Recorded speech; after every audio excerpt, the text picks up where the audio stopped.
Саламатсыздарбы, урматтуу кыргыз элим? Амансыздарбы? Орозо айыңыздар менен куттуктаймын. Кармаган орозоңуздар кабыл болсун. Максат тилегиңиздерге жетип, жаркын жашоо каалайм сиздерге. Мына мен Жалал Абад шаарынын тургуну Асаналиева Үпөл Садышевна. Бүгүнкү актуалдуу маселе Сыймык Жапекеевдин көтөрүп чыккан бул маселесине мен кайдыгер карагым келген жок. Албетте бул маселени Сыймык көтөрбөсө деле жылдардын бир жылдарында, айлардын бир айларында көтөрүлө турган маселе болчу. Ооба. Коррупция деген бул жемкорлордун, чиновниктердин ошо эбегейсиз суммадагы акчаларды, башкаларды жеп турганы бул аянычтуу маселе. Карапайым калкты ким ойлойт? Бул боюнча биздин президентибиз Сооронбай Шарипович президент болордун алдында дебатка чыкканда айтты эле: мен эгер президент болуп калсам, ишти эң алгач коррупцияны бууп баштаймын. Коррупцияга жол бербеймин деп айтты эле. Эми мынакей ошол коррупционерлердин уюгу кайда жатат? Алар кимдер? Кайсы атактуу адамдар? Баарын бирден санап берип, ушул нерсенин бетин ачып, аябай ачык айкын фактыны жаратып берген чакта дагы ушу бийлик тарабынан тиешелүү адамдардын да көңүл бурбаганы кайдыгер карагандагысы бул актуалдуу маселени мындай көңүл кош кылып койгондогусу албетте өкүндүрбөй койбойт да. Азыр барына бар заман, жогуна тар заман дейт. Эми эмне дейбиз? Качанкыга чейин озук иш болсо дагы байдын сүйлөсүн болот. Убакыт жетти. Эзилген элибиз бир сындырымданга жетпей, куураган турмушта канча жылдан бери эзилип келатат. Ал мына мен өзүмдүн балдарым. Ушул жерден баары жогорку билимдүү. Тең иш жоктугунан, ишке алынбастыгынан баары тең чет мамлекетте жүрүшөт. Неберелерим да, балдарым дагы. Бул эмне дегенден болот?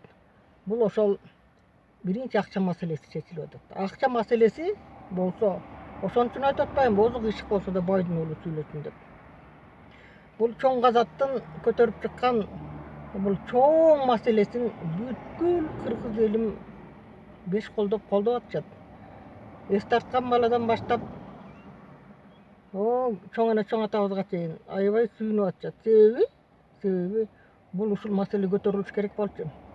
Эмнеге? Мисалы үчүн ушул маселени мына иштейм деген кыргыздын жигиттери, жогорку кеңеште парламентте отурган эр азаматтар деп коебуз мисалы. Ошолордун мына чындык үчүн, акыйкат үчүн, элдин жыргал турмушу үчүн депутат болуп шайланышкан. Ошо жерлерге барып, элдерди ынандырып, ой биз силерди мындай жашоону куруп беребиз, мындай кылып кыйынчылыктардан сууруп чыгабыз, мына жетишпегендиктердин баарын оңдойбуз, сонун турмушту куруп беребиз деп барышат дагы. Баргандан кийин унутулат. Мен ошол жерден 120 депутат дебейин, бир 110 депутат ончактын эле билем иштеген. Ошол жерден азыр өздөрүнүн бизнес чөйрөсүнө ылайыктап токтомдорду токуп, буйруктарды чыгарып алып отургандары бул жан күйдүрүп атпайбы? Бул нерсени карапайым калк баары тең билип калды. Баары билип калды. Бул деген уят нерсе. Мынакей эгерде парламент мынакей ушу чоң казаттын көтөргөн маселесин ушундай туура айтып атат. Биз мына акыйкат үчүн, эл үчүн, элдин жыргалдуу турмушу үчүн ушуларга кызмат кылалы деп элге сөз берип, ант берип келгенбиз. Могу жерде эмне отурабыз? Ушу чоң казатты колдоп коелу. Бу жерде азаматтар туура айтып атат деп туруп, жарымыңар бир чоң казаттын че деген тамгасын козгоп койбойсуңар. кайсы бетиңер менен отурасыңар ошол жерде? Албетте, барыңардын көчүңөр куушта. Эмне үчүн колдобойсуңар? Эми кечирип койгула мен эмоцияга берилип кеткеним үчүн. Себеби ошол жерде бир топ болуп отурасыңар. Иштеген, элим, журтум деген, ошо элге жакшылык алып келем деген балдарды, ачык айткан балдарды басып жыгылып, камап салмай, сабап салмай же башка кылмай. Эмне үчүн ошол жерде ошончо 120 депутат отурасыңар? Садыр Жапаровду колдоп койбойсуңар. Эмне үчүн ушу Садыр Жапаровду, бир Садыр Жапаровду ошончо жылдан бери чыгарып албайсыңар? Бул боюнча маселе көтөрбөйсүңөр. Ошон үчүн айтам да, барыңардын көчүңөр куш деп. Мынакей, элем ишенеби? Силерге ишенеби? Шайлоо дегенде мына баарынын көңүлү айланып атат. Койчу ошо шайлооңду деп. Баягы акчага сатылбагыла. Урматтуу мекендештер, урматтуу кыргыз элим, акча берип койсо, ошол сенин бир жумалык же 10 күндүк эле сен жашооңо жетет. Мынабу жылдап, кылымдап, неберелерге, чеберелерге, биздин наракка кеткен муундар үчүн жакшы жашоону алып келиш үчүн мына сиз чоң казатты колдогула. Ошо чоң казат ошон үчүн аттанып чыгып атат. Чоң казатта жөнөкөй адамдар отурган жок. Ал жерде жүрөгүндө жалы бар. Өтө жогорку деңгээлдеги сабаттуу жигиттер отурат. Дебатка чыкса да кыйшайгандар чыгып алганда адамдын күлкүсүн келтирет. Мисалы жанагы Акеров табылды деген мырза. Сенин сүйлөгөн сөзүң мисалы жеке менчиктерге мыйзам чегинде тийишпеш керек. Аларга туура эмес болуп калат дегендей. Жеке менчикти миллиондоп, канча деген объектилердин баарын басып алып, канча деген жерлердин баарын сатып алып, эмне деген завод фабрикалардын баарын талкалап башка кылып, ошондой кылып алганга биз эмне тийишпешибиз керекпи? Анда ошо шорубузду катып отура бериш керекпи кыргыз эли? Ошон үчүн сиз дагы ар бир сөзүңүзгө жооп бериңиз. Ар бир сөзүңүзгө ошо артында эмне деп койдум? Ошону ойлонуп туруп сүйлөңүз. Эгерде мен чыныгы мен кыргыз эли үчүн күбөм деген адис болсоңуз, уят болот. Анча-мынча билип атам арада. Жумалиевдин айтып атышат, жана пикирлери окулуп атат. Ошонун акчасын алган, ошонун тиги тукурган сөздөрү менен келип атса сүйлөп атат деп. Алар күнүмдүк. Качан болсо ак ыйлет сынбайт деген сөз бар. Ак ыйлет сынбайт качан болсо. Бирок бул чоң казат деген нерсе, чоң казат кече эле пайдага боло калган жок. Бул илгертен бери бар. Ушул нерсе ушунда мынакей 20-жыл муну Садыр Жапаров көз ачыктай айткан экен. 20-жыл эл үчүн ушунчалык кыйын жыл болот, ушунчалык баягы белгилүү жыл болот деген экен да. Мынакей ушуну менен белгилүү болуп атпайбы? Эми ошо парламентте отурган Турабалдиева Эльмира деген айымга мен ушунчалык ыраазымын. Элдин баары ыраазы. Ошо жерде отурган ошо 100 канча депутат ошо бир айымга тең келе албайсыңар. Аял болсо дагы көк жала экен. Аял болсо дагы. Ошонун да сүйлөгөндөрүн көрө албай ар түрдүү сөздөрдү чыгарып атышат. Ошондой эле мына бүгүнкү күндө мен эмне деймин? Ачык эле айтамын, дайыма акыйкат деп сүйлөп келемин. Ошо 65ке чыгып калдым мен.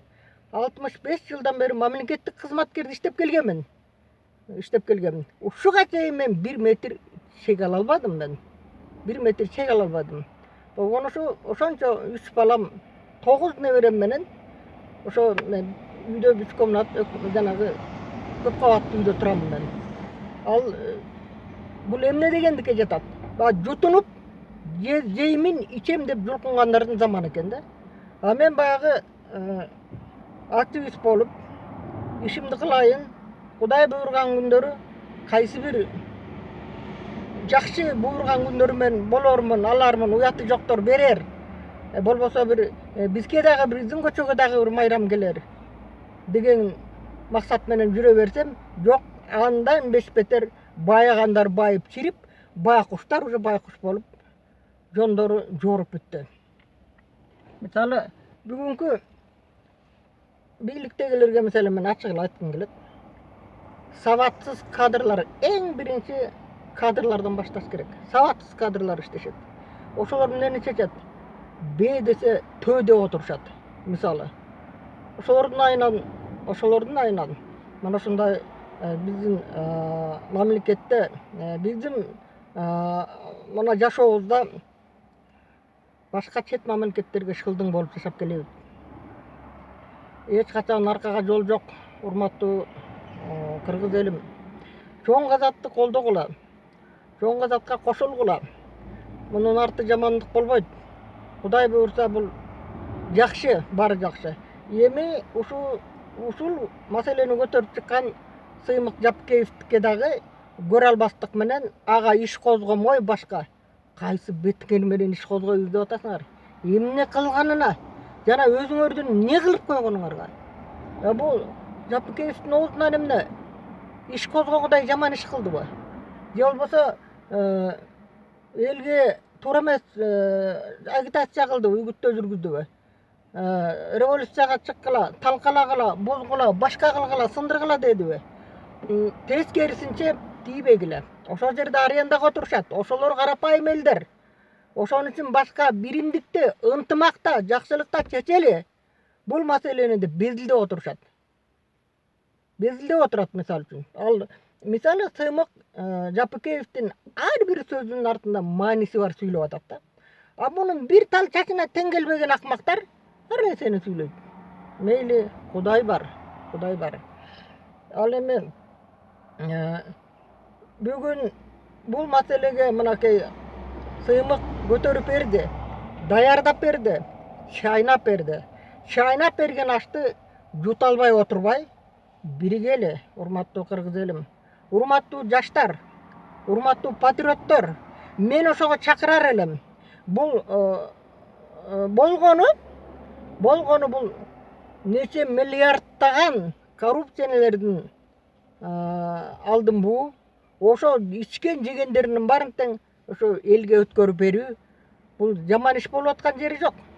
Ошон үчүн мындай нерсени урматтуу Сооронбай Шарипович биздин президентибиз бул нерсени туура кабыл алыш керек.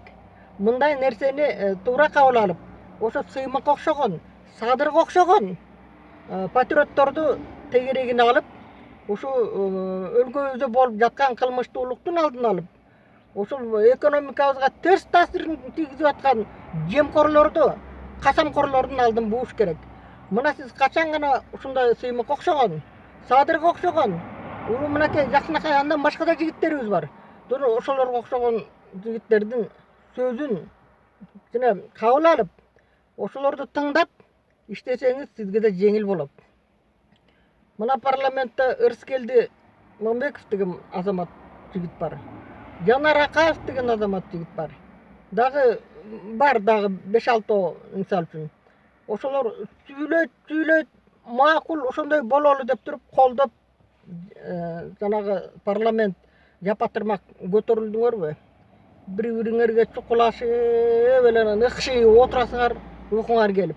Анан качан бир мыйзам чыгаруу убагында жанталашып, өзүңөрдүн бизнес чөйрөңөргө ылайыктап чыгараңар жанталашасыңар да ошону колдоп коюп отурасыңар. Биз кошулбайбыз мындай нерсеге.